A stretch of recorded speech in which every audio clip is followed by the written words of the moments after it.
and all his friends go to the Morancha Temple, where you're behind a safe energy screen, because this liberates some physical energies and could be hurtful if you weren't shielded. In the earlier days, they pick them up off the ground so that their friends won't be hurt. And they would seem to ascend to heaven in chariots of fire. Exact description of Elijah's departure. And I'm sure Elijah fused. Elisha stood below, watched him get lifted up. It was the midwares that lifted him up. Because why kill Elisha? I mean, they protect your friends. Well, everybody sits around chatting. This is graduation. Our buddy is going on. JB made it. No one thought he would. See, we all thought he was going to die. And I can just see, in these advanced ages, you're into the 7th age. And Susie comes home, and she wants to marry Johnny.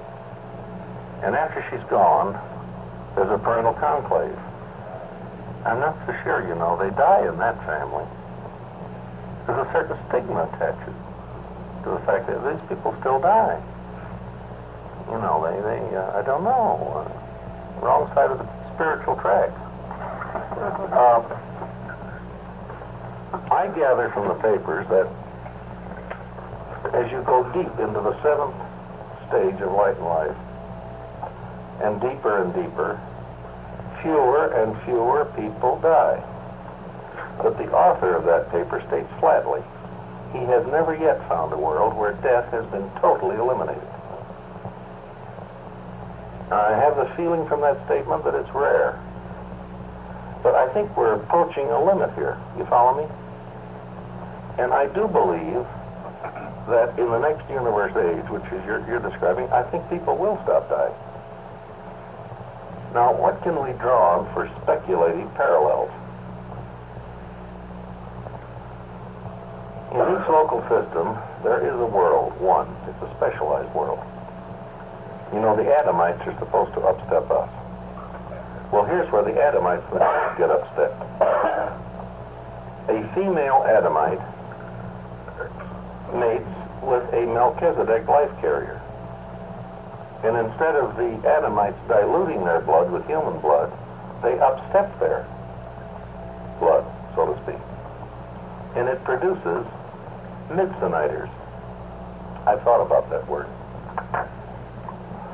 They tell us Midsoniters are not immortal because they have fused with no spirit of deity. They're not mortal because no Midsoniter has ever died. They are mid-sons. I think that's the derivation of that word. In between sons. Not mortal, not immortal. They live and work 1,000 years on their planet. And then they're translated. They're dematerialized, taken by seraphic transport to wherever they're going. They are rematerialized, but they're no longer reproducing beings. They leave their reproductive powers behind.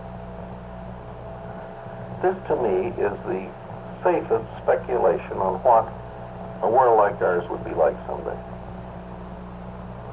I think the Midsonite world in each local system is the shadows of coming events to come.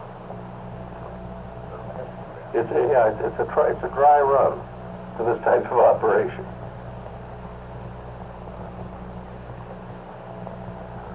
You see, Klein, if we die, somebody has to take charge of the soul. That's the seraphim.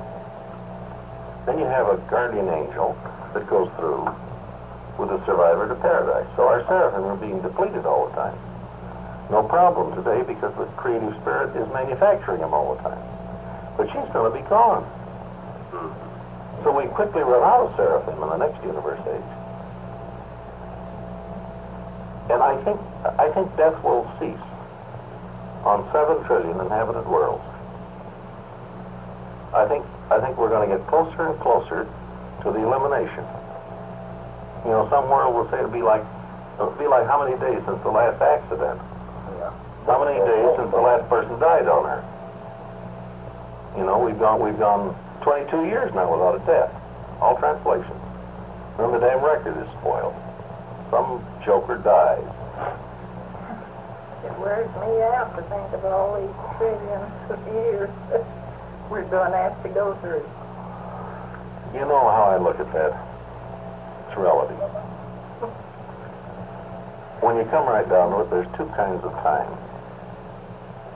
Time by the clock, unvarying. Now, you guys will get the point. If you had a real homely girl on your lap for an hour, that's a long time.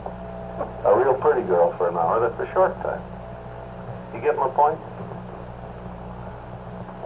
Think back to when you were in 4th grade. Have you got it made? Think of an incident that happened in 4th grade. Get the feeling of being a 4th grader. It's summer vacation. My God, it's a small, juicy slice out of eternity itself, isn't it? This goes on into the indefinite, illimitable future. Yeah, someday you'll go back to school again, but not for a very long time. 3 months. How long is 3 months to you today? Not very long. Can't even go back. No. Ain't time enough to go back. That's right. Now, when you're a million years old, a billion, a trillion, 1,000 trillion, a million trillion, a trillion trillion. It'll happen because eternity endures. These big numbers won't bother you. You'll be sitting down working on a project. It'll be a 10 trillion year plan. You'll say, well, do we have time? I'm not so sure we're allowing sufficient interval here. Because you'll understand 10 trillion years. If I were setting up shop up there, here's the way I'd run it. Your first year, I'd ask you to work 1 year, and I'd give you a 35-day vacation. 36 days vacation. 10%.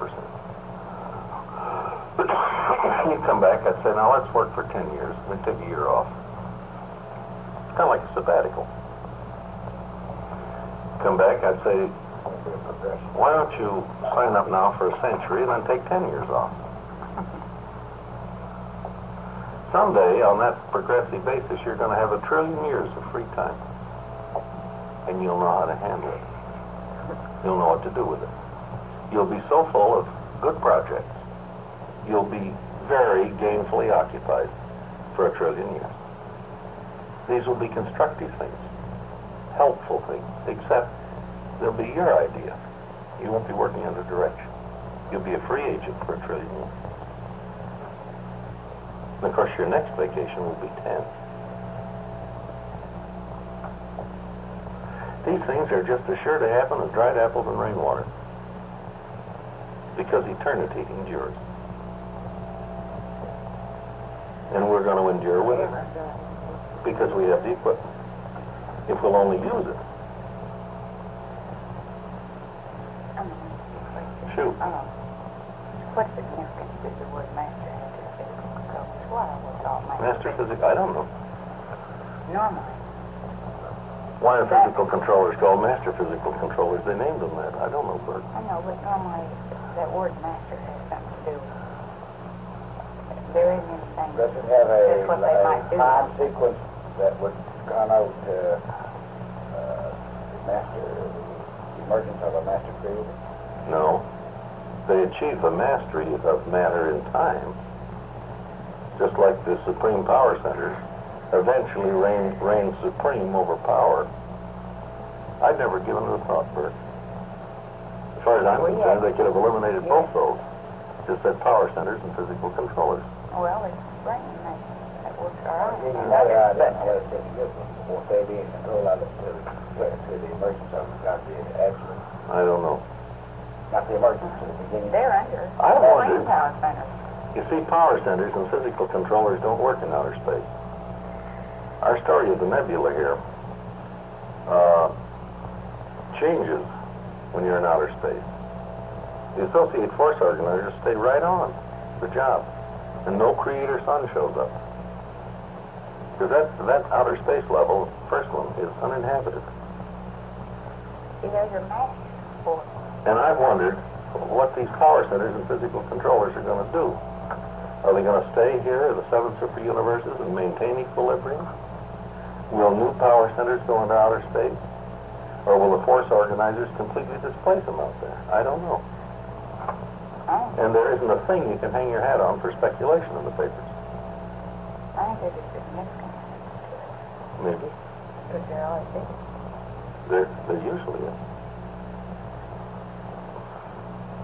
I'll speculate till hell freezes over if you give me a reason.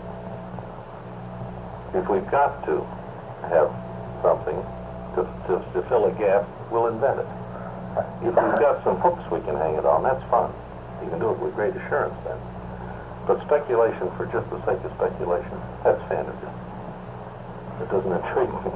You don't have any hooks for that one. No, I have nothing to hang it on. I've speculated about the expansion of God the Sevenfold.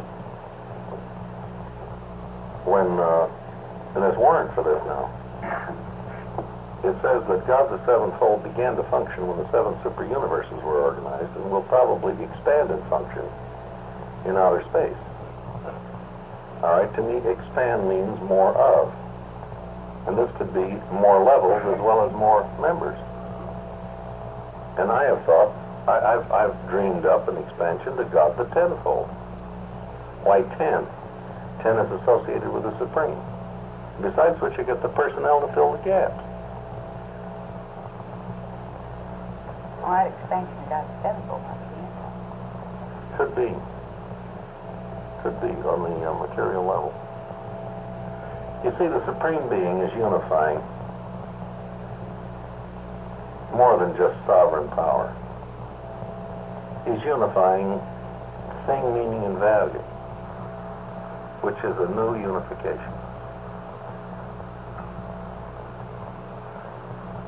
You'll remember, God the Sevenfold also includes the sevenfold controllers. These, leave the force organizers out now, but these physical controllers and these power centers are the physical side of God the Sevenfold. And they lead up through the Spirit to the Father, but not through the Son. They lead up from the Spirit to the Father through paradise, the material absolute. This is being unified. I've speculated, is there a sevenfold mind aspect to God the Sevenfold? I have no warrant in the papers for this, but I can construct something that is not unreasonable, starting with mechanical mind, adjutant mind, local universe mind, cosmic mind, the registration of mind in Majeston, the source of mind, infinite spirit, and the Father-Son, which is the dual ancestor of the source of mind. The papers give us two sides of God the Sevenfold. I can speculate on a third, and there may be other sides too. You see, in this power personality synthesis, you're consolidating all three energies in the Supreme. And in the larger sense, on the second floor of the firehouse, you're doing the same thing in the ultimate, only on an inconceivably greater basis. Greater or small? Greater. The ultimate is greater Contribution than... is greater to the ultimate? No, but the ultimate's greater than the Supreme. And it's more than a quantitative difference. There are more aspects of the ultimate. It's a qualitative difference, too.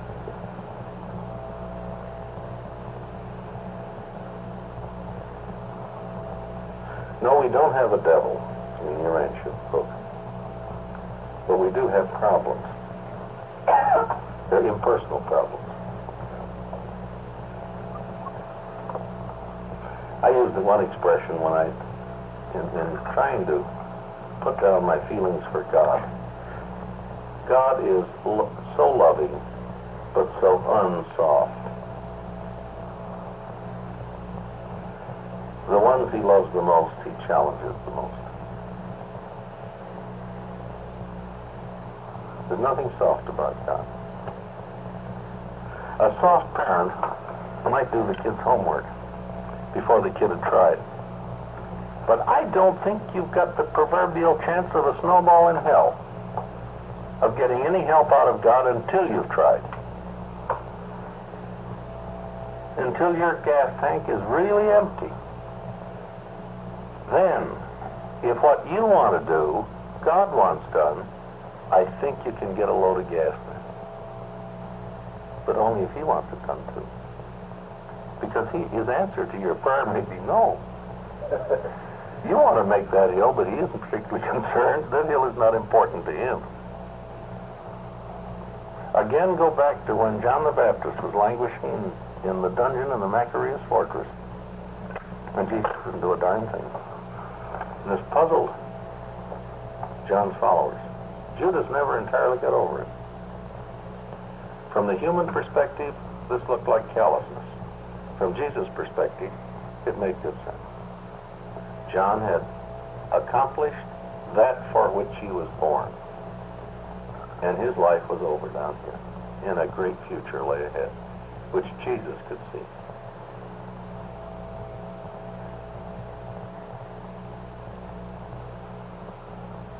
I plan to go from here to Dallas and then Chicago.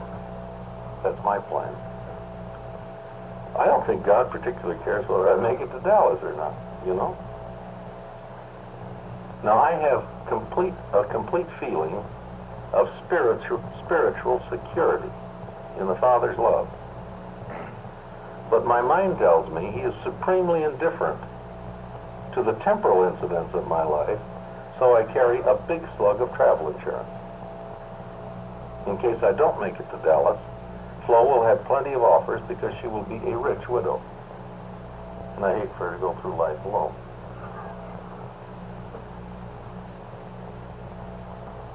I believe in God, but I believe in insurance. Because I don't think God cares whether I live 20 years or 20 minutes in the light of eternity.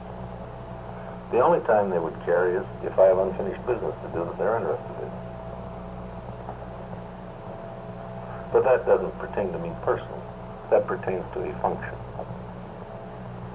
That is a relationship to a larger whole. They did let Peter out of jail twice. Not because it was Simon Peter, but because he was a good shepherd and he had sheep to feed.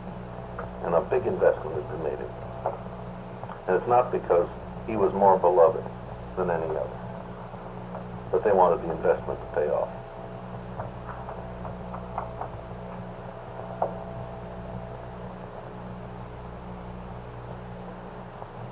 Let's quit. It's been good talk this afternoon.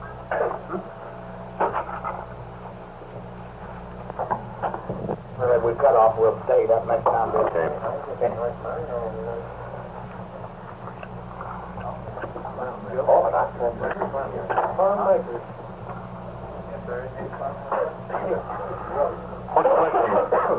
What questions will we start up this afternoon? I hope.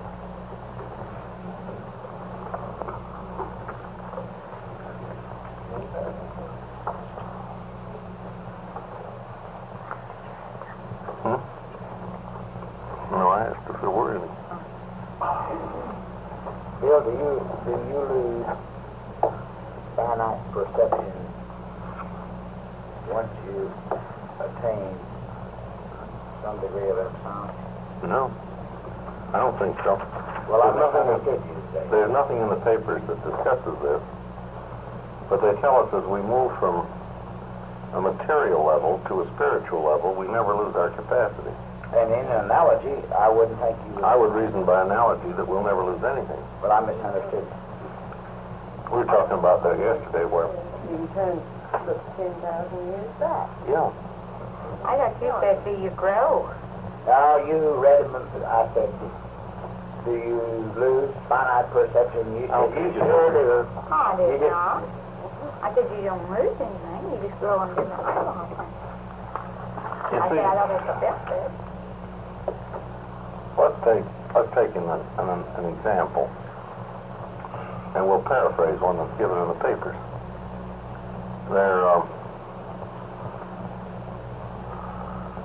Clyde and I are eating a hamburger, and just by chance, there happens to be passing by two Uversa executives, a divine counselor and a mighty messenger. The mighty messenger is an ex-mortal who's made it all the way and became a finaliter, and then for certain reasons was withdrawn from the finality corps, embraced to the Trinity, and is commissioned now as a coordinate of the divine counselor. And the divine counselor, they're talking, and mighty messenger says, now, we're passing by two people here that are very interested in this Urantia book. They would know who we were if we could communicate with them. And the divine counselor says, well, that's interesting, because he doesn't see them, see us. He said, what are they doing? And the mighty messenger thoughtlessly answered, they're eating hamburgers. And the divine counselor says, what? The mighty messenger recovers and corrects himself. He said, they're energizing. Oh, yes. And the divine counselor immediately thinks of the type of energizing that goes on at his level. And he hasn't the foggiest notion of how good a whisper of garlic is in there, or how good the piccalilli is, or the mustard. But the mighty messenger remembers. And he may even have a memory of salivation. I bet it, but In connection with the smell of that meat cooking, you know. Of course, he has no salivary glands, but he has the memory of salivary glands.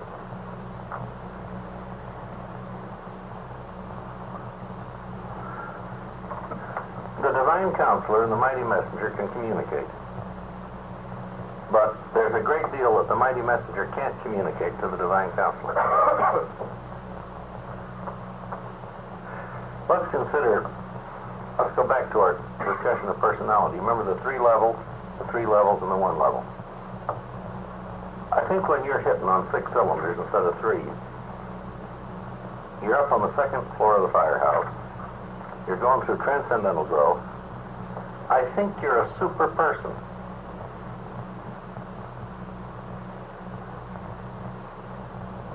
I think transcendentalers start out with this second group of 3 levels. But you know what they're missing? They don't have the bottom 3. They understand all about transcendental experience, but I don't think they understand finite experience, except in theory.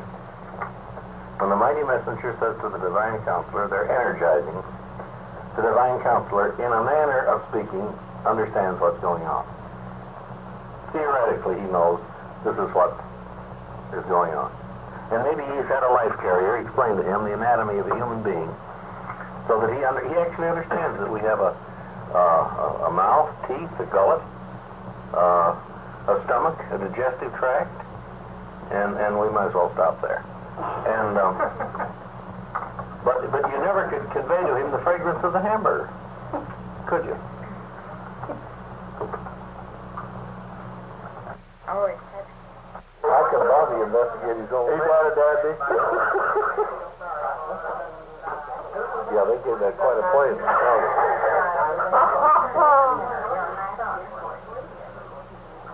Maybe we do open our meeting this evening with prayer, please. Almighty Father in heaven, as we meet here this evening in a unity of fellowship, we wish to thank you for our many blessings. Help us in our efforts as we peruse and disseminate the teachings of these papers, that we may acquire the knowledge and understanding that will better qualify us to solve the evolutionary problems that confront us. Father, we're thankful for the many friendships we make along the way as we travel this road of spiritual enlightenment. Let us look upon our fellow man with a deeper compassion, expecting less and loving him more. And if we can contribute anything to his welfare, let us rest with assurance that we may have made this world just a little better place in which to live. Amen.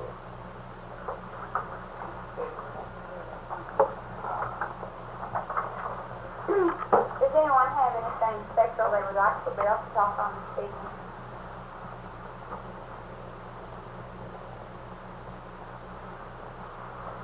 Some point of your ignorance, you would like better unified.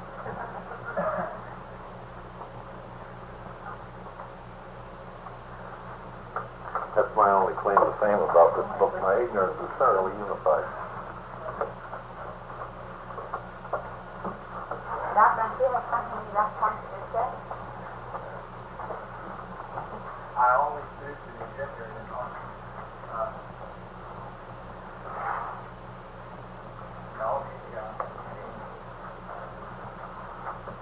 like later, once the discussion. Frank, just going to ask some questions. Frankie asked the stupid ones because they're the ones that are hard to answer. The complicated ones I know the answers to, but it's these simple little questions that are tough.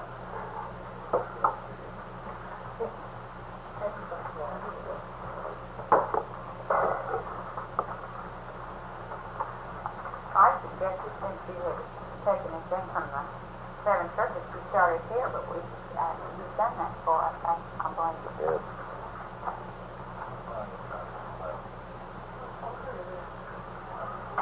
Let's start with something. Started with finality, and then what do we do? Or start when Seraphim for Paradise to be a resident of Paradise, and tell us what we do after we get there for a while, and then take us through the Trinity Oath and a little more of our training. Look at some section 80. Well, we were suffering a tremendous letdown on the 6th circuit. Wishing we could start all over again. We took off. Now we woke up on Paradise and with the instigator of rest. And we met a Paradise companion whom we actually don't need. But it's fun to have somebody who's there just to be friends.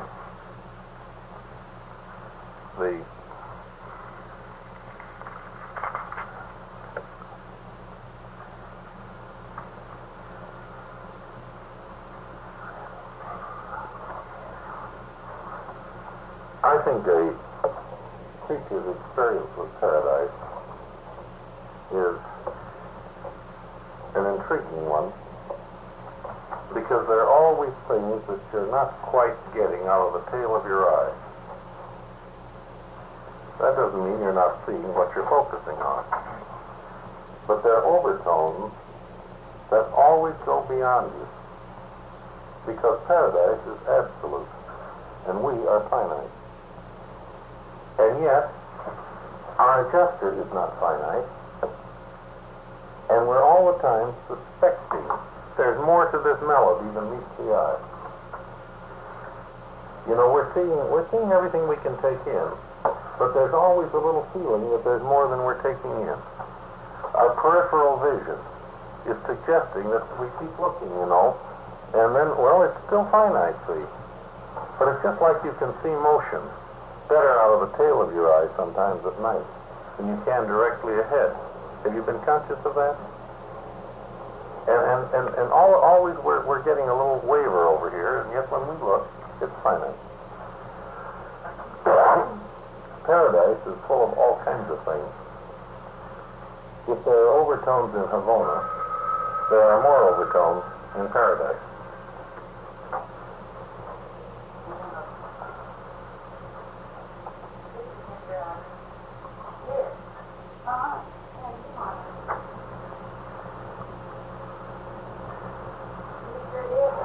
think our whole Havona experience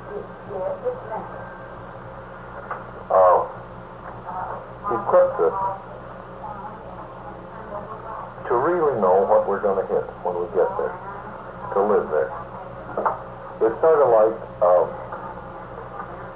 you grew up in a cave, and then you went to a very small town, and you discovered they had electricity, and inside plumbing, and they have a hardware store, and we're going through Havona now, see?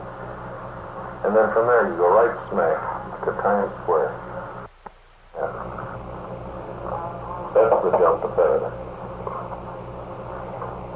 Paradise is the seed. Havona is the first flowering of that seed. Paradise is the absolute of pattern. Havona is the first expression of that pattern in actuality, the first bud, you might say. In paradise, we're looking at the seed, at the germ of the seed, if you will.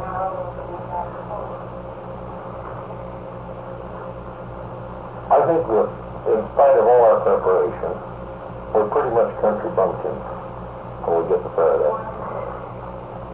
When we go out to dinner, we see forks we've never seen before. That's why they have directors of conduct. We look at the primary part of him, and he winks, and then he picks up the right fork and goes to work. And then we pick up the right fork and go to work. I mean, we're used to 8 and 10 forks at the setting. But it's the first time we ever sat down, and they had 127 forks in front of us, see? I mean, 8 and 10 we're accustomed to. That's good to hold on a decor. And you never saw so many glasses in front of your place either, you know? It's a matter of a degree of sophistication. It's sort of, well, let's go back to primitive America. It's sort of like a frontiersman. And he's been out in the frontier, he grew up in a log cabin. This is a better illustration. And then he goes to Vincennes, Indiana, for the first time. That's an old French fort. And way back when, that was quite a settlement. Then they go from Vincennes to Philadelphia. And so he's just unprepared for the white napery and all the fancy customs in Philadelphia. He thought Vincennes was very sophisticated. You know, they sit down and they have cloth on the table, but not a lace cloth, like they do in Philadelphia. I think these directors of conduct tell us where to leave our calling cards, which forks to use, what is the custom. But I don't think any of this will ever offend us, because all of these customs are reasonable. None of them are arbitrary. They all make sense. It's just a matter of knowing what to do. And as we get used to it, we will say, well, of course, that's the fork you would use to eat this with. It's the handiest fork. What do you suppose it's going to be like the first time we go out to tea that's known by a transcendentalist? Because we're going to meet them up there. They're contactable to us. This is not a finite being. And we are finite. It's going to take all that we learned with the Unificatia, who socializes way down here in the local universe, and everything else we've got, plus the director of conduct, to know what to do in a transcendental tea party. Because that's going to be quite different. As we mix and mingle with paradise citizens, transcendentalists, a host of other ultra-sophisticated beings who are way up there, you can see why it says that we enjoy fraternizing with the supernative. You can sit around in your shirt sleeves with them, because they're more like the seraphim that we're used to doing business with. They smell more like country folks, you know. You can go out to dinner with a supernative, and there won't be 197 forks out there. There'll just be the customary 9 forks that you're used to eating with.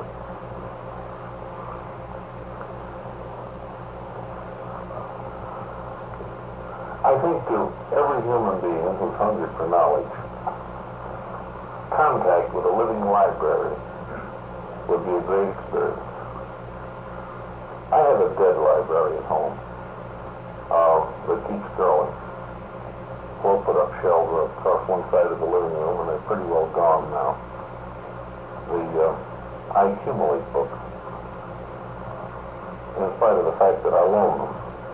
And I loan books because I hope that most of them won't be returned, because if they were ever all returned, we'd have to move out of the apartment.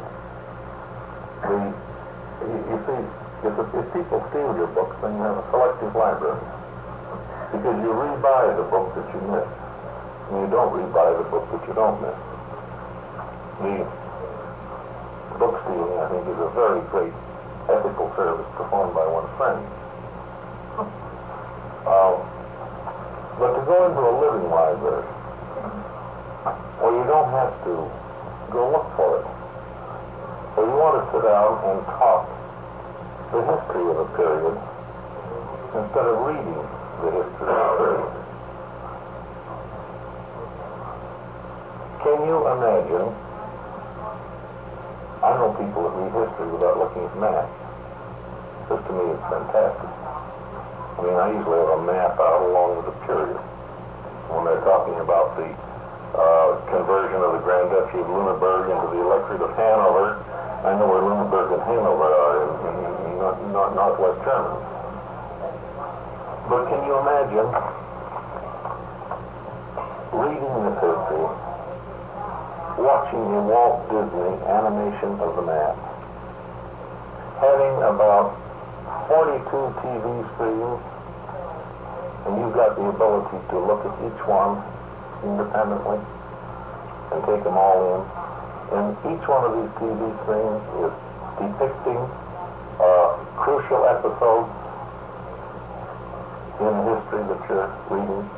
At the same time, an overall pattern is being presented to you, synthesizing all of this incoming flow of information.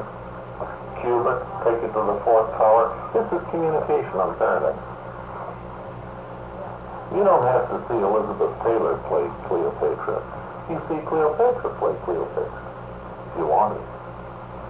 You see really what happened. Even on Jerusalem, I think they reproduced this in part. One of the things I want to hear the first time I get up there, I want to hear Van's address when he drew the indictment of Galligasty, Lucifer, and Satan, and said, "This is treason." Talk about Patrick Henry and give me liberty or give me death. That would be an inspiring address to listen to. 7 hours of it. I want to go hear that on Jerusalem. The knowledge of the universes is available up there in the Library of Congress on Paradise. And you don't talk to books, you talk to people. You talk to these primary defendants who carry this information and can communicate it. And who look at you, and pretty soon they know just what parts of this information you want. You don't just get the whole damn flood, as you do now when you read a book. But you get an intelligent response to your question. The thing that bothers me is that I'm going to have to stop reading these books. I can see my whole attention career ending right in that library. And my friends will say, "Where's Willie?" Well, he was last seen with the custodians of knowledge, and no one has seen him since. We think they aged him there. I'm going to spend an awful long time in there because there's so much I want to know. The more I learn, the more ignorant I know I am.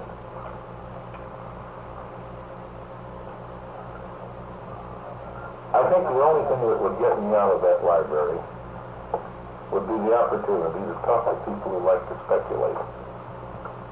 And if there's anything speculative beyond the stock market, it is a philosopher, because they're not afraid to tackle the unknown. I've been doing a little speculation about this book. I'm doing some writing on it. to hear what these people have to say and how they speculate.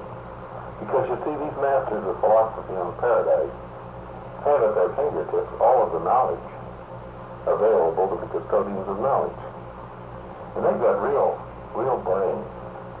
What do you suppose the IQ of a primary superintendent is? Now, 100 is par for the human course. 200 is about the human limit. This is a real long here. This is a bona fide egghead. This guy's so smart he has trouble talking to ordinary people. If 200 is the human limit, what do you suppose the primary superintendent is like? 10,000 or so? And of course, we'll have the brains to understand too. We'll have pretty good brains for that time, pretty good minds. I'd like to hear one of these masters of philosophy discuss the cosmos infinite, or the emergence of the ultimate, or what kind of an absolute is going to be available on the second level of the Trinity of Trinity. It says even though they don't give you all the answers, when you have listened to them for a while, you have a very good feeling of satisfaction about the unsolved problems of the universe of universe.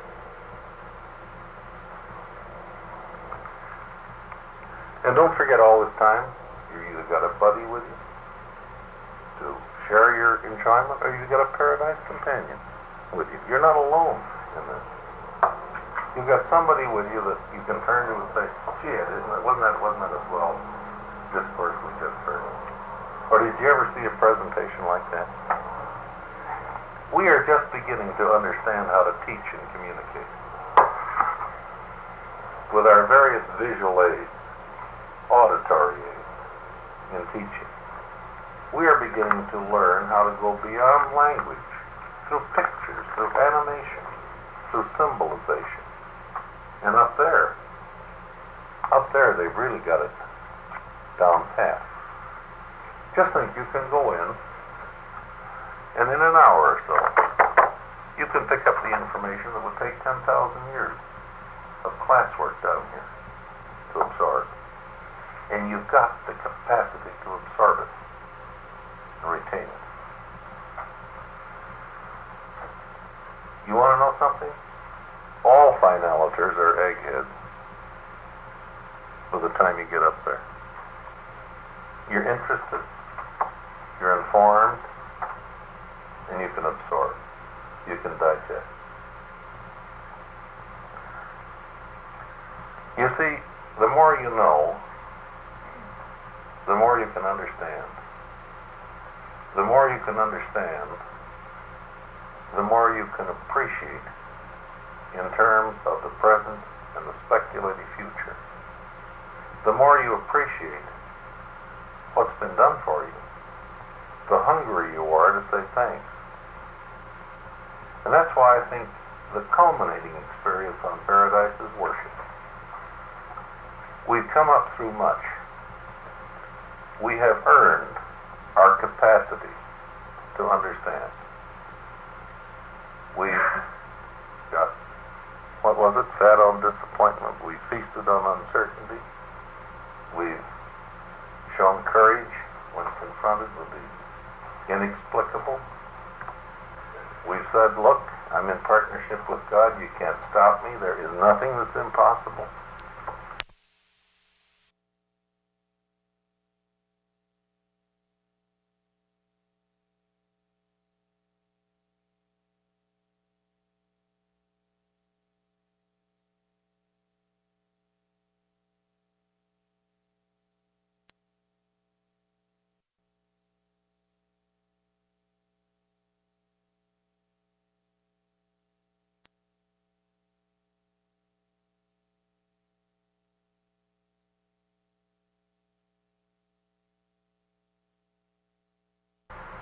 We've said, look, I'm in partnership with God. You can't stop me. There is nothing that's impossible.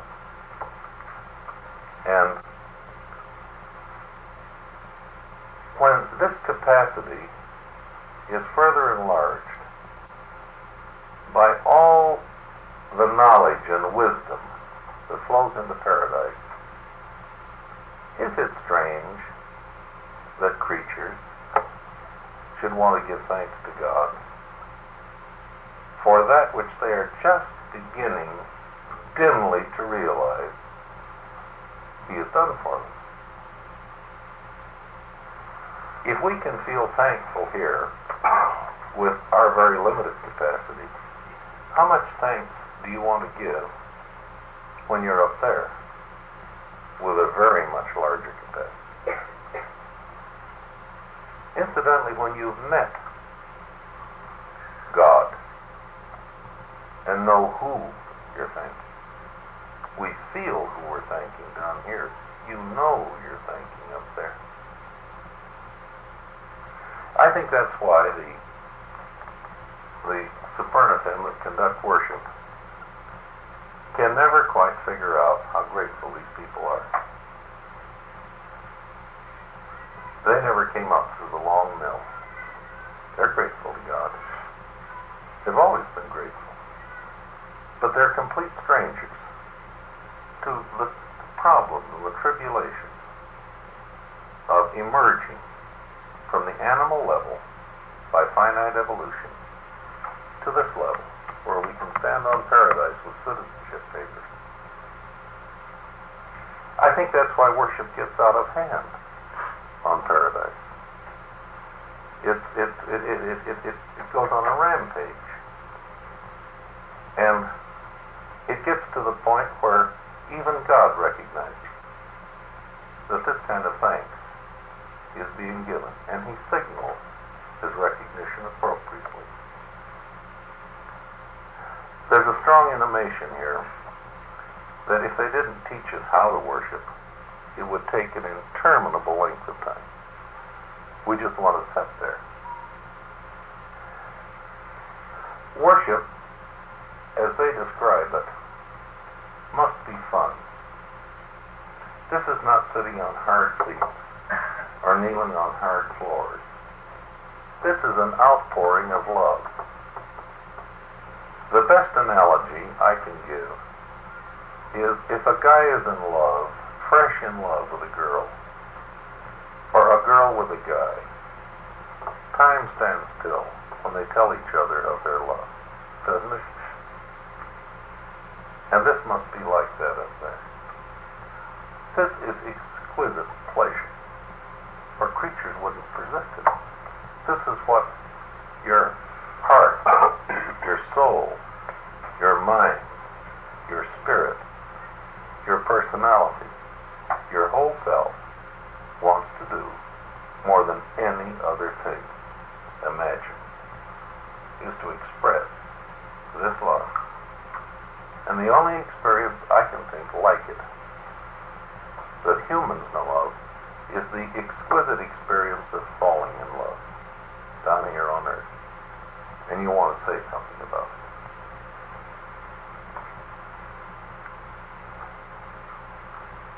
One day, we get talked out. We get worshipped out. I have a feeling that's an empty feeling for a while. You've said, you've expressed all that was in your heart. And they tell you they never ask you to stop until you have achieved it.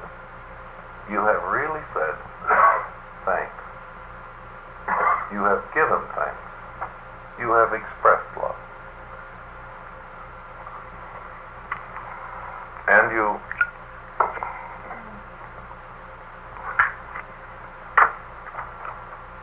sit up and take nourishment. And you go on exploring paradise. And then one day you're summoned. And this is a very solemn ceremony. They don't have lots of ceremonies up there, but they do have them. You stand in a receiving circle. I don't believe the papers say how many. Do they? Is it 1,000 at a time? And you're formally greeted by the chief of the Transcendentals, the senior architect of the Master Universe.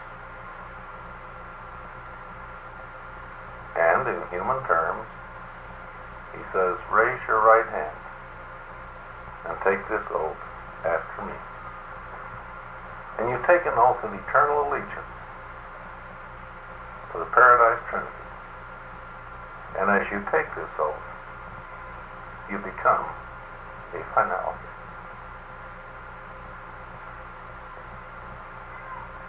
As I recall the story, you're not immediately organized into a finality company. For a while, you're in the receiving barracks, so to speak. And you get used to the order, its tradition. I suspect it's a very proud order. I suspect it has the equivalent of battle flags and decoration. I think in terms of human military usage, for analogy. I suspect you're instructed in the traditions of the order. You know, like the finaliters die but never surrender and things like that. What the finaliters undertake, the finaliters accomplish.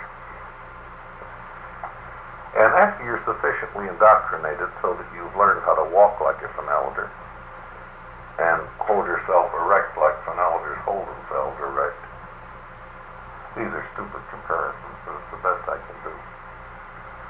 Then I think you're organized into a finaliter company of 999 members. One of your buddies that you met in Havana made it. This Havana native who's been very interested. He told you, he said, I'm on the standby list.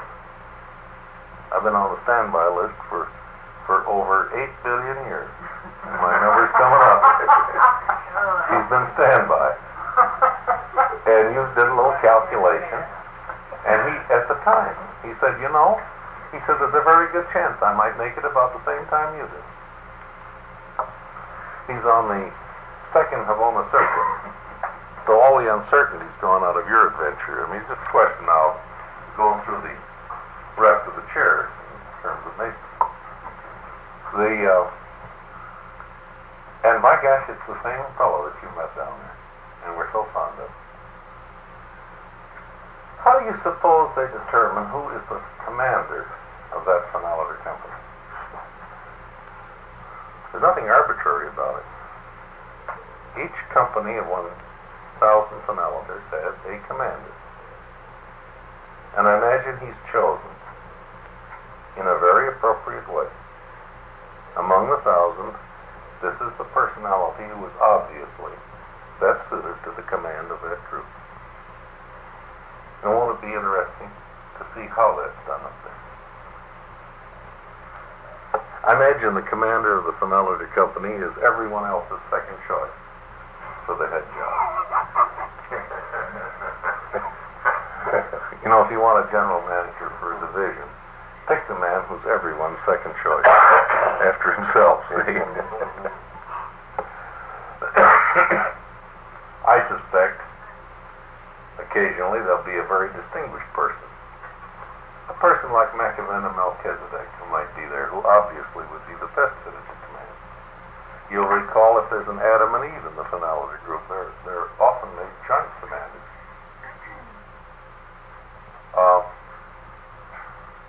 I suspect that finaliter company gets a shakedown on Paradise and in Havana.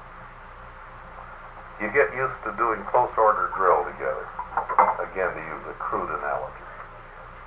Or better still, you get the shakedown of a good baseball team, so that everybody knows where he should be in different situations.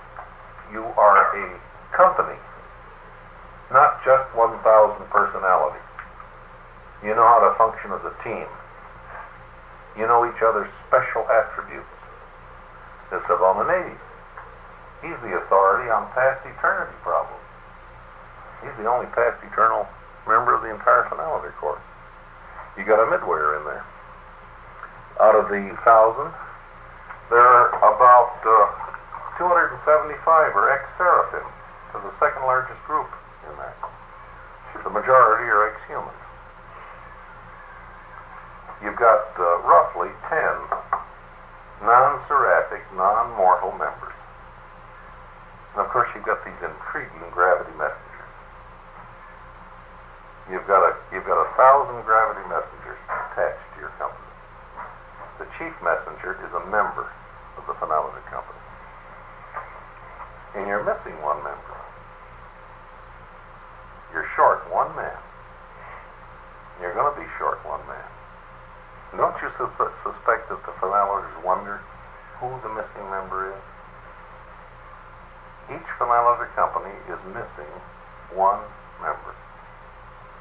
The two authors of Paper 31 don't even agree on who this person's going to be.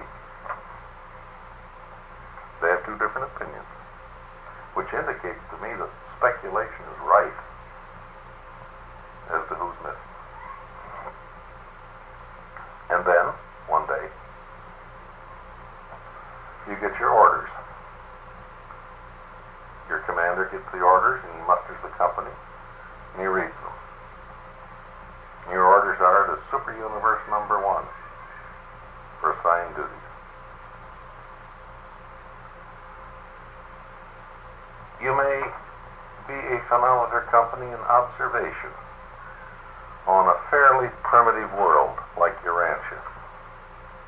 Or you may be assigned to a civilized world, like Anova, the oldest world in our local system. Or you may become functional in a local universe, settled in light and life, where the Finaliters actually participate in the activity. You work a long time in Super Universe number 1. How long a time is long by Finaliter standards, I don't know. I would say it would be not too dissimilar to the time it took you to get to Paradise. Because you've got a foreign super universe to study. The whole flavor of this super universe is alien. This super universe is like the first master spirit, not the seventh. And the overtones of the first master spirit are not like the seventh. Not antagonistic, but foreign. The customs are different. They don't do things quite the same way. They're organized a little differently. Produces the same end result. They graduate people that go to Paradise and meet God, but their whole techniques. But here, all through your career in Urbantown, you worked in the key of C, and suddenly you're having to use F sharp. It's a difference like that. But there comes a time when you graduate. You complete your tour of duty in Super Universe number 1. And you go back through Havona. And all of a sudden, as you go through the 7th Havona circuit, you've got an appreciation of the first master spirit you never had before. Not like the 7th, because you're akin to the 7th. But suddenly the first master spirit is more vivid to you than the other 5. He stands out. You understand him better. You've been laboring in his domain. And as you go into Paradise, and I think you get reacquainted with deity. And when you meet the infinite spirit again, you can see how Father-like he is. And when you see the eternal Son, you see what a real revelation of the Father is. And when you meet God, you understand a little more of him. Because now you have a cultural appreciation of what the first super universe is like, and what the first master spirit is like, and the first master spirit is like the Father. And so on. You slowly make the super universe circuit. Will you do this forever? I don't know. But there are things that we do not know about finaliters. As far as we know, finaliters always work in companies of 1,000, don't they? I have a question. Who is Tabamantia? Tabamantia is a finaliter, isn't he?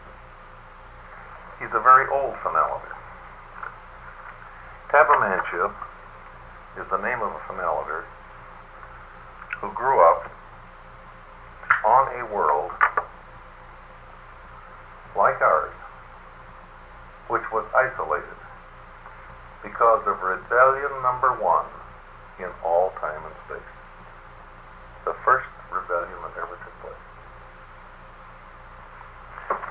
Tabamantia is a near contemporary of someone else.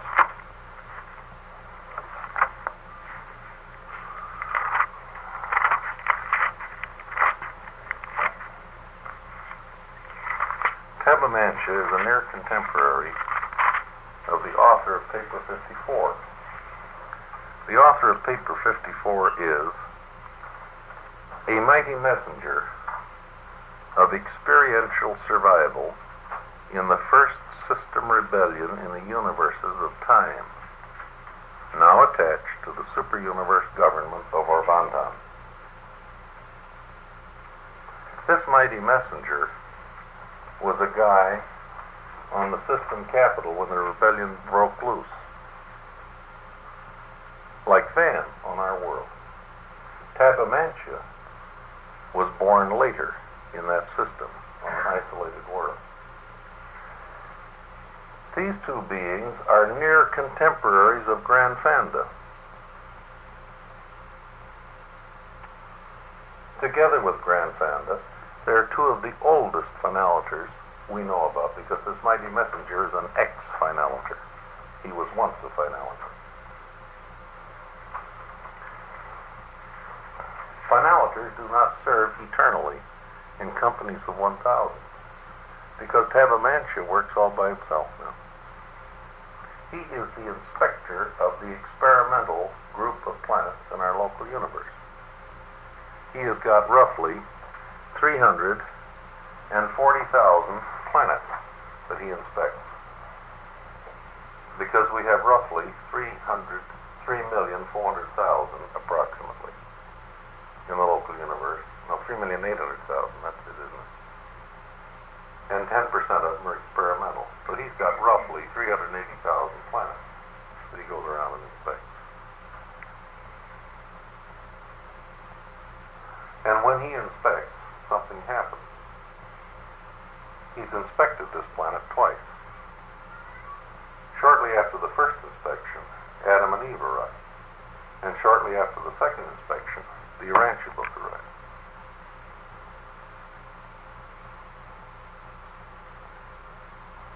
And if anyone were to ask me, what is the cause of the Urantia book?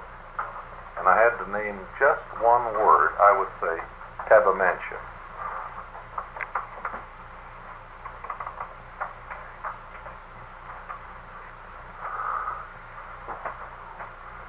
We don't know that we will do this eternally, or forever, or for the whole rest of the present universe age, because just the knowledge of Tabamantia's function tells us there is much about the future of finaliters that has not been revealed.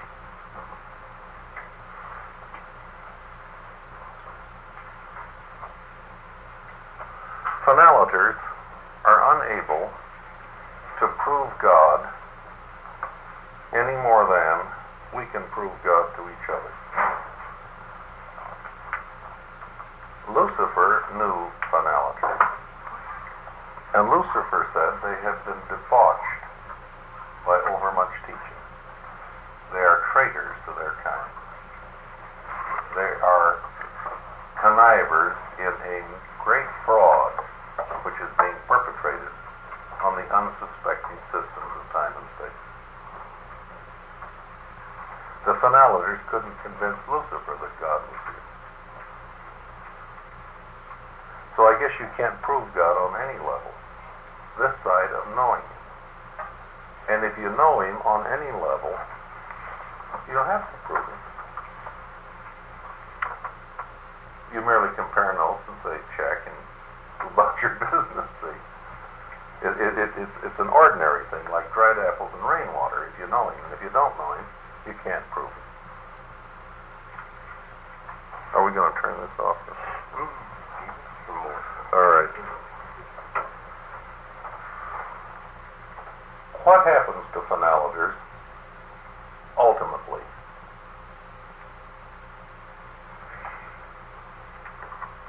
We've estimated that on the time clock of eternity, if the second universe age is an hour in eternity, it's now about 12 minutes of the new hour, roughly. That's a very long time as we measure time. So phonologers for a long time are going to do exactly what these papers say they're doing. But sometime it will be 10 minutes of the hour, and then 5 minutes of the hour, and then the last minute of the hour. And the second universe age will slowly draw to a close. Sometime there will only be 3 local universes left that aren't settled in light and life. Probably in Arvanton, because they say we're the slowpoke. And then there will be 2.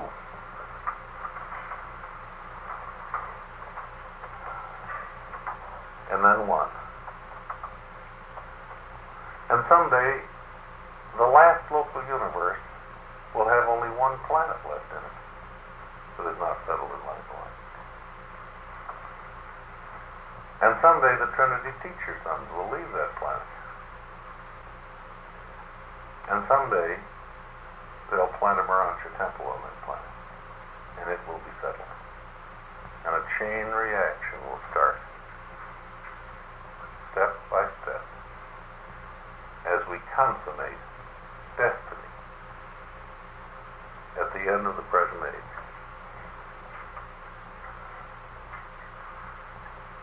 This will be a jubilee.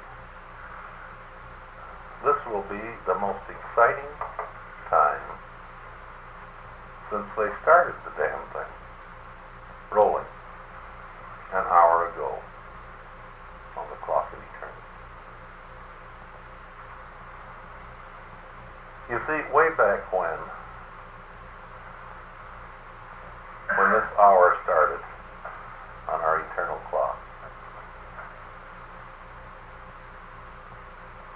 the 21 Ancients of Days must have stood together. And back of them stood their lieutenants, the perfections of days, and the recents of days.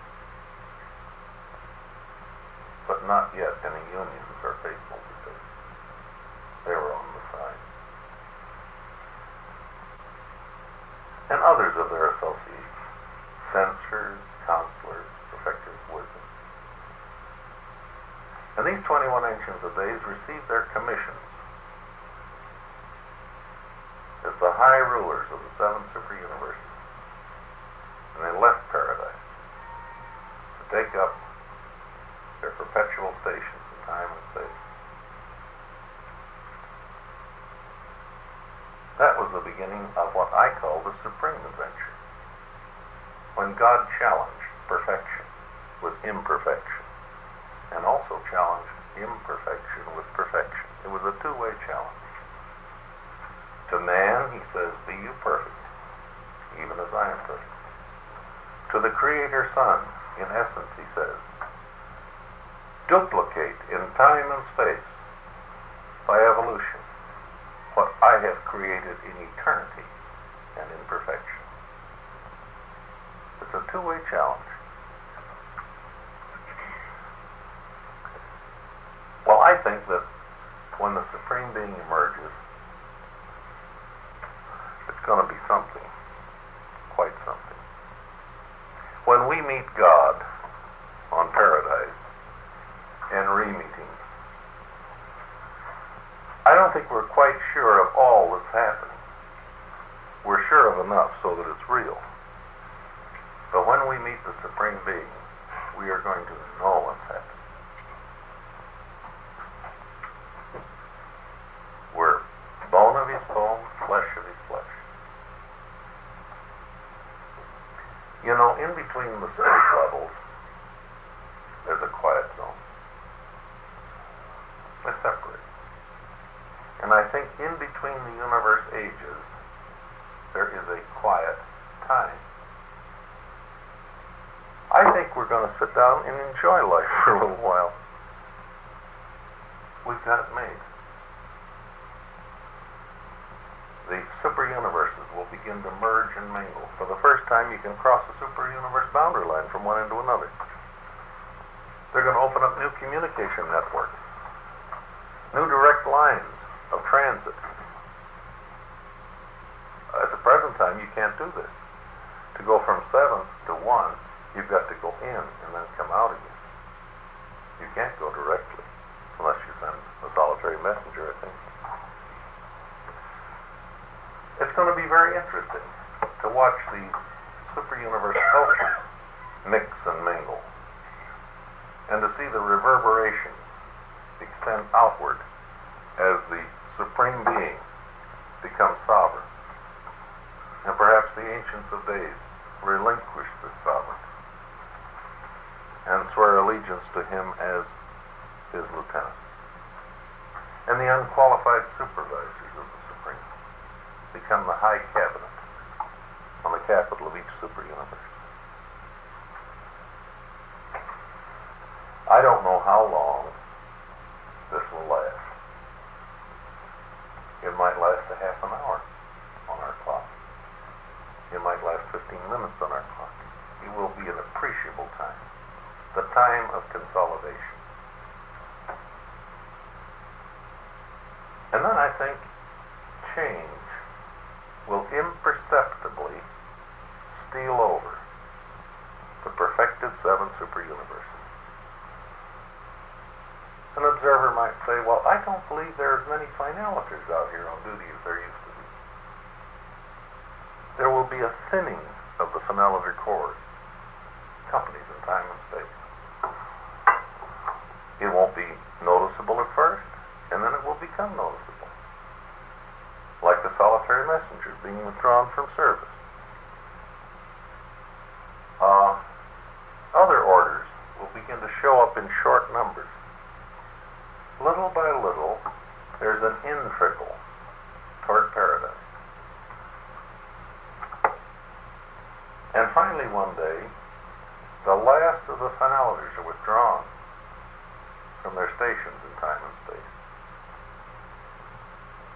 And I think on paradise, there will pass in review the greatest company of veterans that was ever assembled. You gals, unless you wore a uniform, never maybe knew the thrill of being a part of a large organization that had a lot of pride. I'm an ex-Marine, and I passed in review with considerable units of the Corps.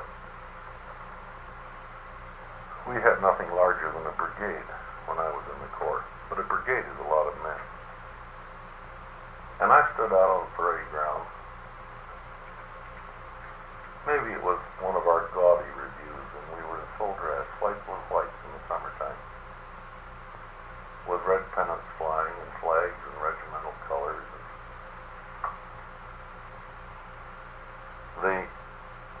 Whoever it was taking the review would give the preparatory command, then the command of execution, and would reverberate all out through the echelons. And the whole bloody thing would start moving.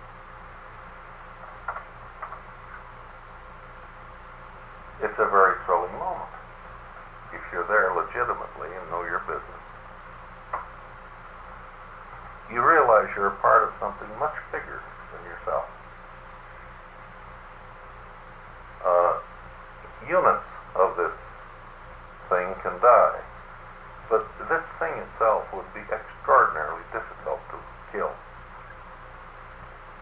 You're a part of something which can take objectives, which can move things, which can do things.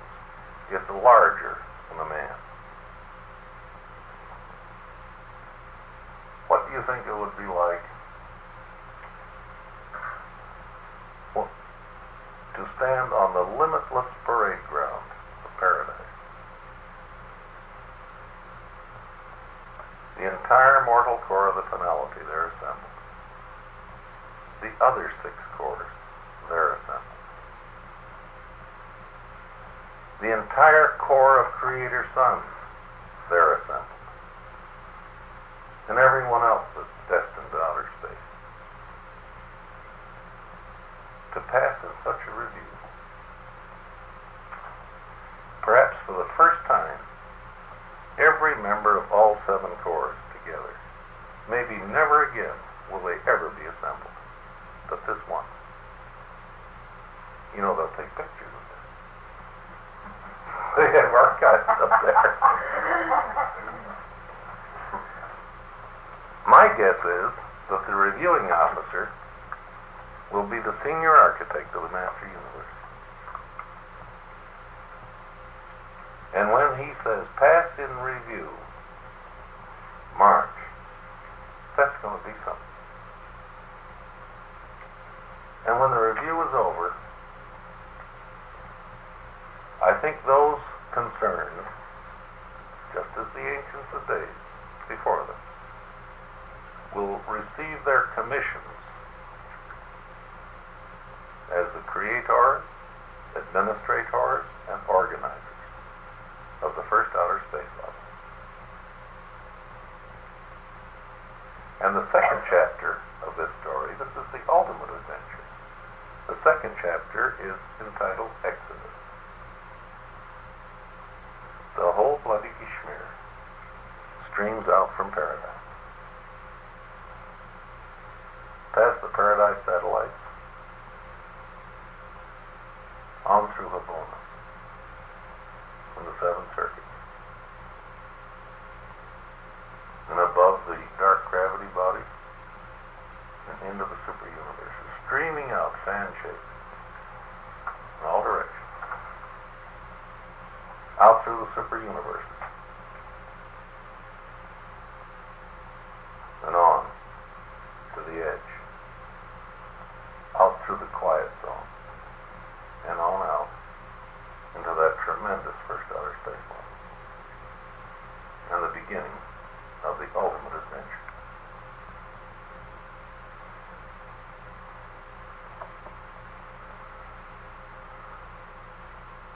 Every author of the papers is certain that the finales are going there, all 7 cores,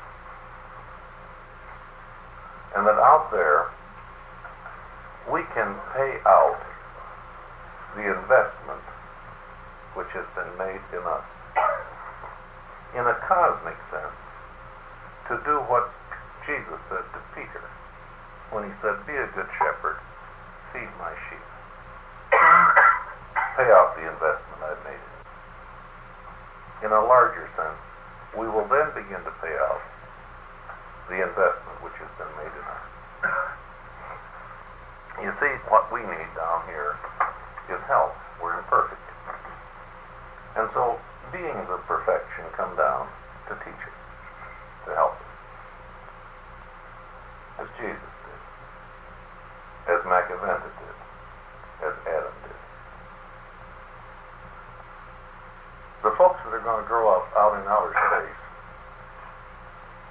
are going to have an advantage that we didn't have.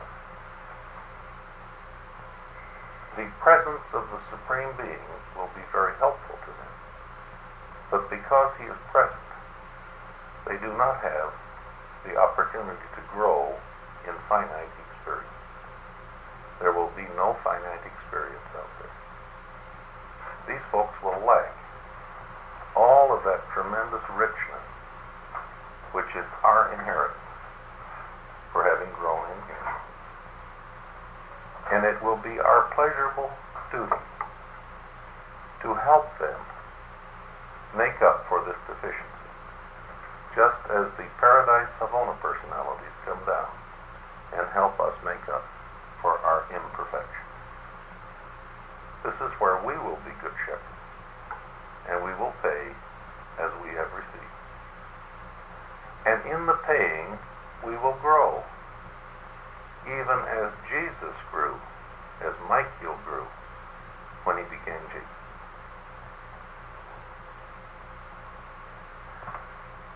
And I don't think we'll ever stop. You see, on our time clock, we've accounted for an hour in eternity, and maybe 20 minutes of rest and relaxation. And we've been a whole minute getting out into outer space. And as nearly as I can compute from the data given in the papers, this adventure is going to be 10,000 years on that clock. It's a much longer time. If the whole of the second age is an hour, then the 4 ages that follow it in the far outer space level. Hold up, Bill. On our eternity clock, you can't measure it. It's too fast. We're much younger than that. Oh, yes. Yeah, we'd be about a day. He'd deal with hours of human life instead of days. Come on. Where did you get the basis for the statement? The one word that you would use if you had to say how come the book was Tadamantio, that he made an inspection and that the book came. Well, it says here that he made an inspection. Yes, but does it state that inspection? No, it doesn't. Not in the book. But we know what date it is. I have, just for kicks, I worked out some of the, front pages in this commentary I'm trying to write. And there's a place where you ought to dedicate your book. And I dedicated this to Tadamantio. And the only reason I gave was for reasons that the author deems to be good and sufficient. And as far as I'm concerned, they can scratch their heads on that one, but that's a very sincere dedication. And from the very bottom of my heart, I attribute the Urantia book to Tadamantio. He didn't write it, but he was the cause of its being written. He inspects this planet, and it says right here on page 1189, and this is dated 1936. Not long since, Urantia underwent such a periodic inspection by Tadamantio, the sovereign supervisor of all life experiment planets in the universe of Nebada. So this is not long before 1936 he inspected this planet. Well, every 40,000 years he gets around and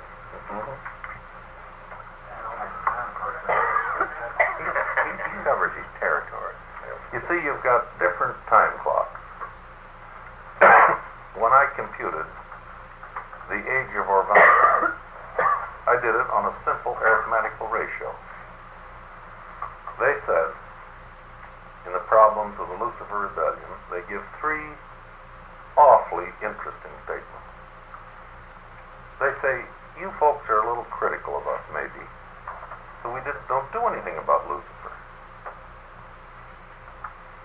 But what would you think if a human being committed a crime which caused worldwide pandemonium, and if he were apprehended, tried, and executed within 3 days of the commission of the crime? Would that be prompt? But they said, compared to Lucifer's life, this would be proportionate if we don't do anything for another 100,000 years.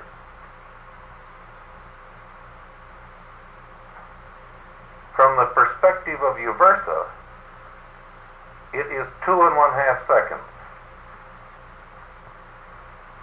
paradise perspective, Lucifer's cessation of existence is simultaneous with the instigation of the rebellion.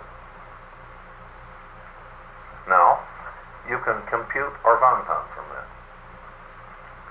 You can say the age of Lucifer is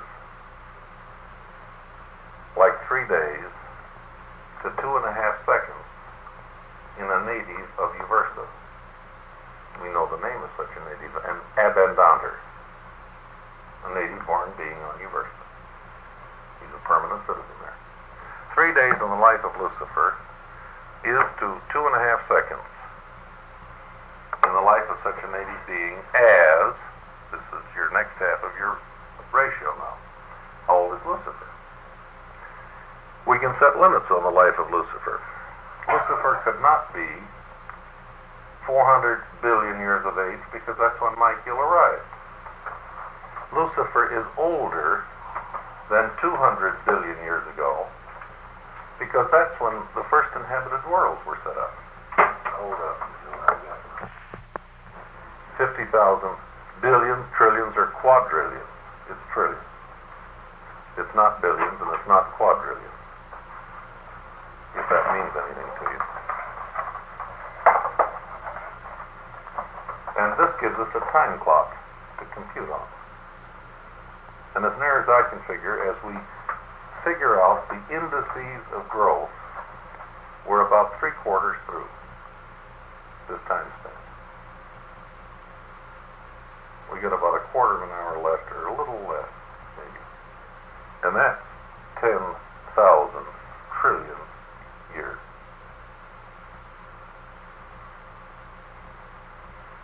We're in about the opening of the 7th inning. Michael didn't get started till late, did he? No. Well, he's number 611,121 out of 700,000. Well, maybe Lucifer was so young he didn't know what he was doing. Ask him to know.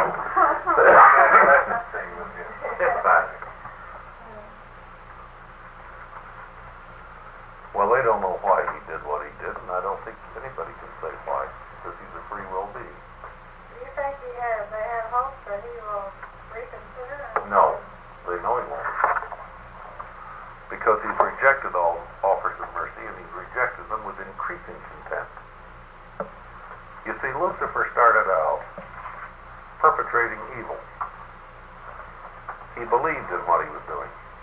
Be a good thing for the system, if not the universe.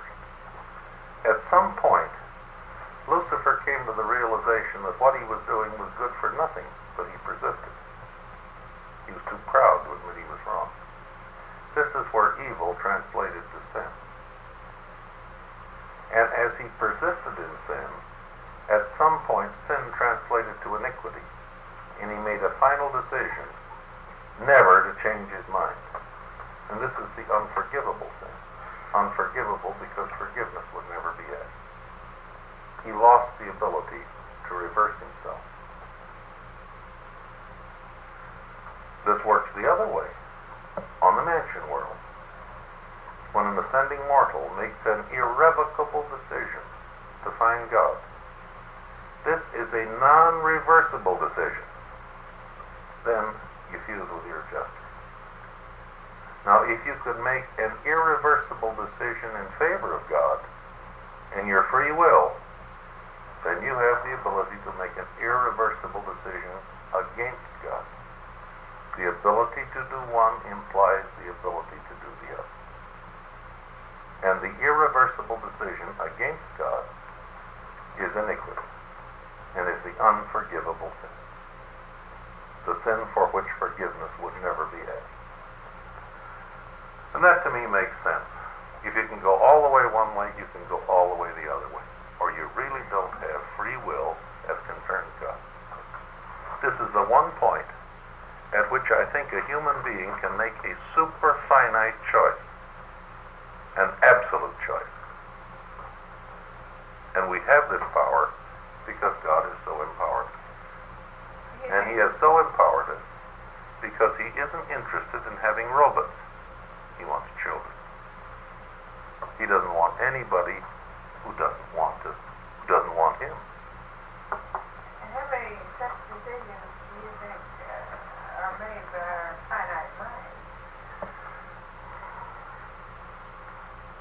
And is the fact that our minds, that we are finite, more or less keeps us from making those decisions? Sooner or later, you make that decision. Sooner or later. We probably make it and waver, Oh, I think. Listen, and then this whole business is a matter of temperament in some respects. If I could take my whole growth in religious feeling for God, and if I could put that all in one episode, I would stand up and say, there I was converted. And I would defend that against all comers. I didn't get it this way. See, there are two ways of writing a constitution. There's the American way, where you sit down in Philadelphia and write one. There's the English way, where you accumulate one over the centuries. My conversion was by the English method. It's like the cook.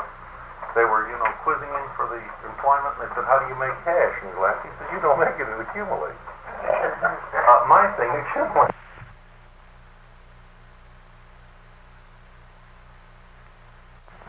Did he have time to make a decision? And if the answer is no, case suspended.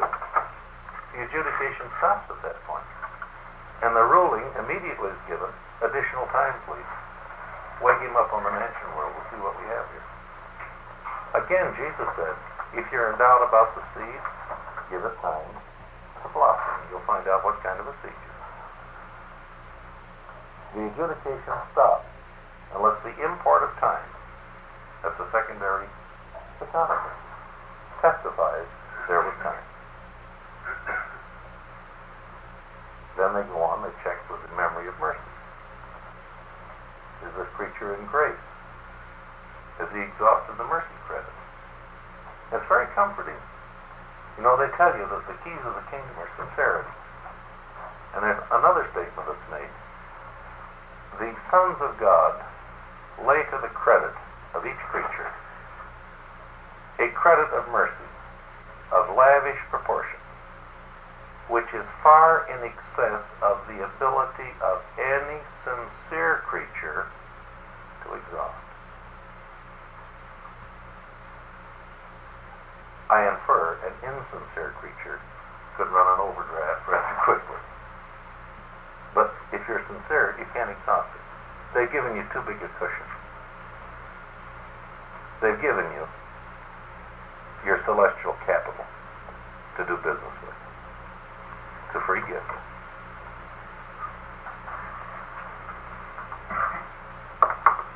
You got to make this decision sometime. What I'm getting at, we make it, and we say we don't have a plan to change, but we have finite minds, and then certain things hit us, and there comes doubt, and this and that and that. Intellectual doubts don't mean anything. We don't actually doubt. Let me give you a good example of intellectual doubts in the presence of spiritual certainty. John the Baptist, who grew up as an outsider, an out-of-doors guy, that imprisonment in the dungeon in the Maccabeus fortress must have been torture to him. He had claustrophobia, among other things. He paced up and down, and he wondered. He doubted intellectually. But when he was challenged by his followers, he had no doubt. And the words that came out of his mouth were the words of faith. And as it said, he perceived he'd uttered a prophecy, which is biblical language for saying he realized he talked beyond his mind in all his intellectual doubts. Jesus in Gethsemane, the mind of the human Jesus, asked some pretty straight questions. He says, now look, Father, this cup, This is a pretty bitter cup. Do I really have to drink it? That proves he was a man. And why couldn't it pass from me? I Yes. mean, The human okay. Jesus asked a few questions right at the end. So I guess we shouldn't get discouraged when we ask why does Don't worry about doubt. Everyone's doubted at one time or another. we may doubt, I think most of our doubts are doubtful of reasons why certain outside circumstances may be or something like that, but the actual belief in God, in Jesus, probably we have no actual doubts when it comes to No. God. The details, heavens, they're up for grabs. This is a matter of intellect and temperament. And we're all different. It'd be amazing if we were alike. Didn't know. Never be troubled by the ebb and flow in the emotional life of human beings. We have our days of optimism, we have our days of pessimism. I don't think this has a bloody thing to do with our religious life. This is our temperamental fluctuation. Yes.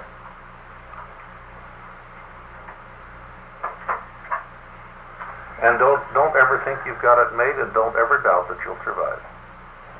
Now that's a paradoxical statement. That's good. Because if you think you got it made, you'll get fat, dumb, and happy. Yeah, you'll soon realize you Wow. don't. Yeah, that's right. Hi. All right, but Bill. Greetings. Hi, how are you? Good to see you. Hello, Lucille. Hello. Hello. Yeah, that's quite fair enough. Hello, Kelly.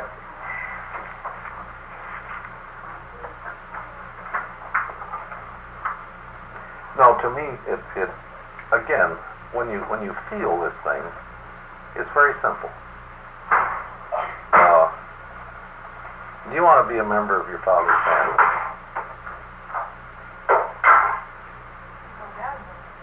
Of course, you have to act like that then. And you have to accept what goes along with membership in the family. You see, if we want God to love us, then we must also recognize that he loves Lucifer, and that he will be slow to destroy the son. And that means we have to put up with the grief in the family along with the benefits in the family. And that's inherent in having a loving father.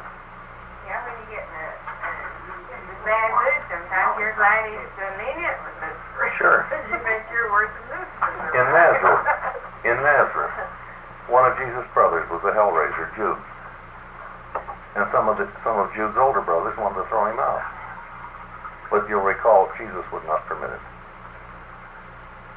He held the family together. And they put up with Jude. You'll recall it said he never did get straightened out till he got married.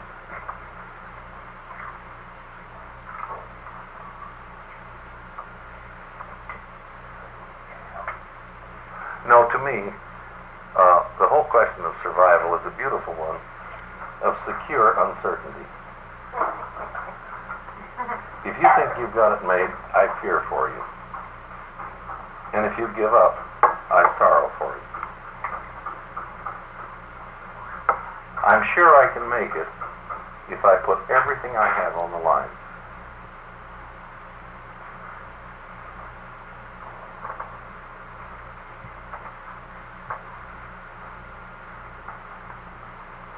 In other words, you go for broke.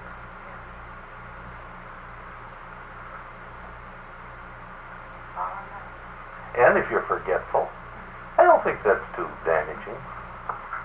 They don't say that they blame you for any human frailty. Consider the damn foolishness Peter went through. Jesus didn't throw him out. He understood Peter's temperament. Peter was betrayed by his temperament. And he learned by being scarred.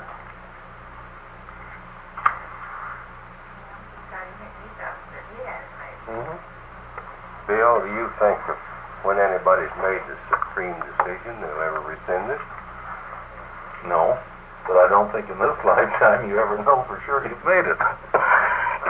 Oh, you know. You're a finite mind.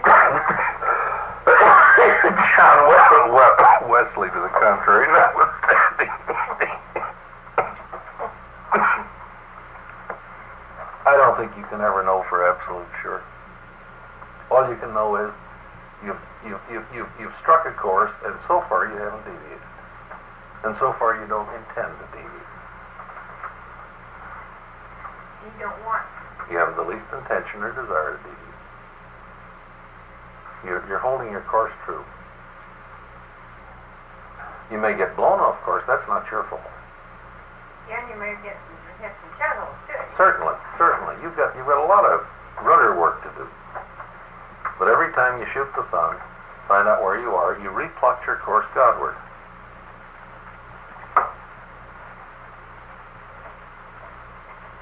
See, spiritually, I have no doubts.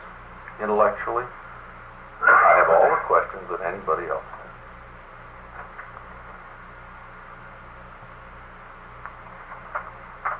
And I know, I live in mortal terror of thinking I've got it made.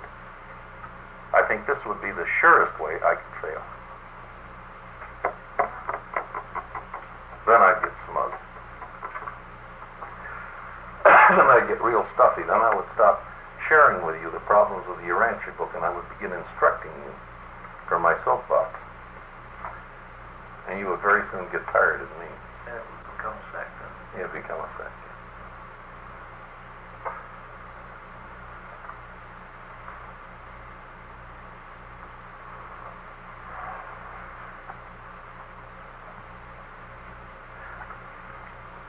You don't know what your capacities are.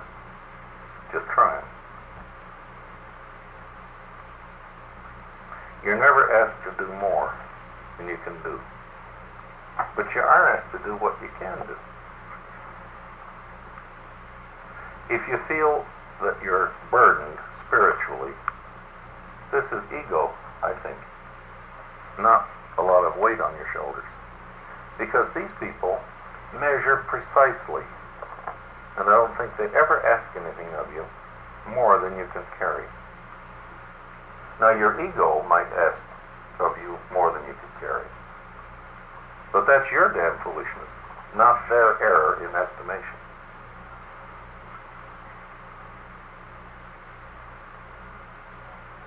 And of course, we're capable of much damn foolishness, being human and finite, and having things like, what are they? Equivocation, procrastination, problem avoidance, ease-seeking, unfairness. A lot of people have burdens, though, that are thrust upon them, not by themselves. They're not chosen. I know. And where they come from, I don't know, but they happen to get there. You do the best you can. You don't choose it. I know this. You reread page 291. What's on page 291? This is the word. No, Oh. that's 383.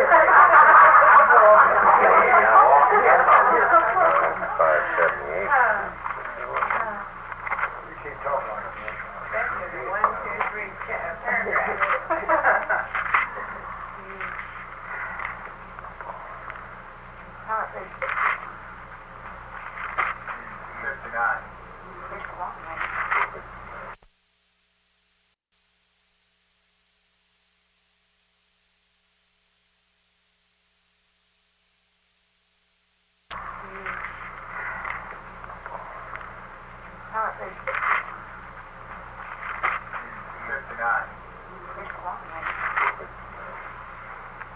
Yeah, that's good.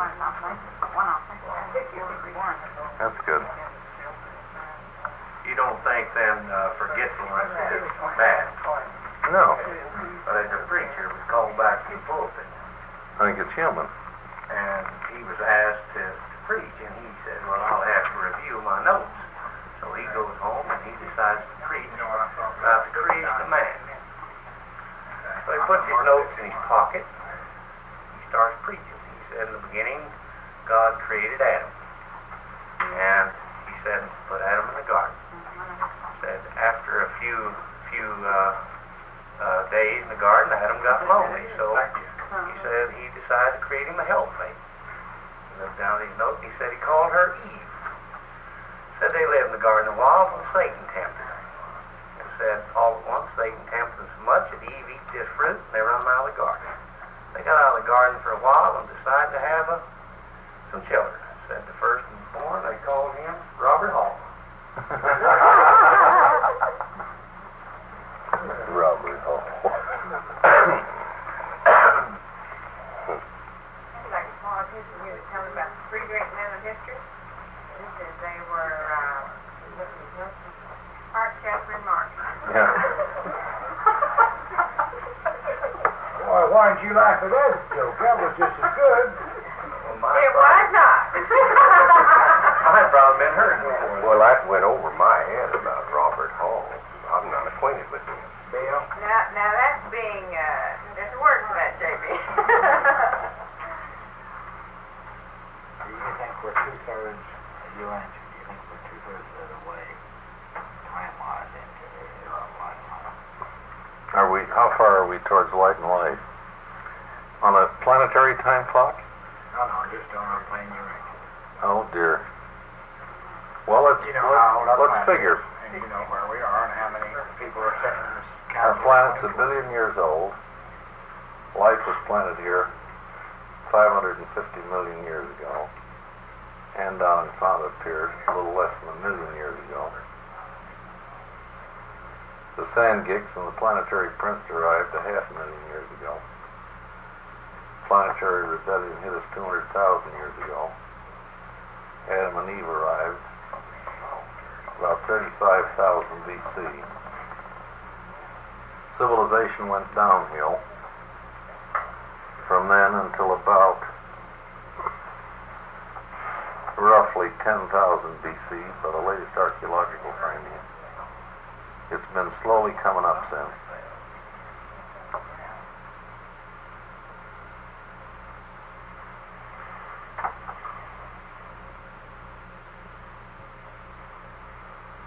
To the first stage of light and life.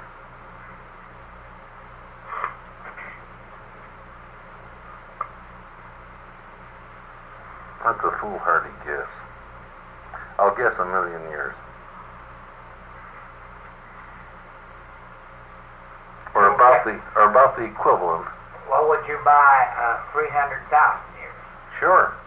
Predicated on the last man that sat down was John the Baptist. Yeah. At 16 now, sitting in the seat. But 8 more to go. They're temporarily filled. 16 seats are filled. I mean, have Yeah. temporary permanent occupants. There are 8 seats to be filled. We've taken 1 million years to fill those 16. Right. No, we haven't. Monagard goes back 900,000 years.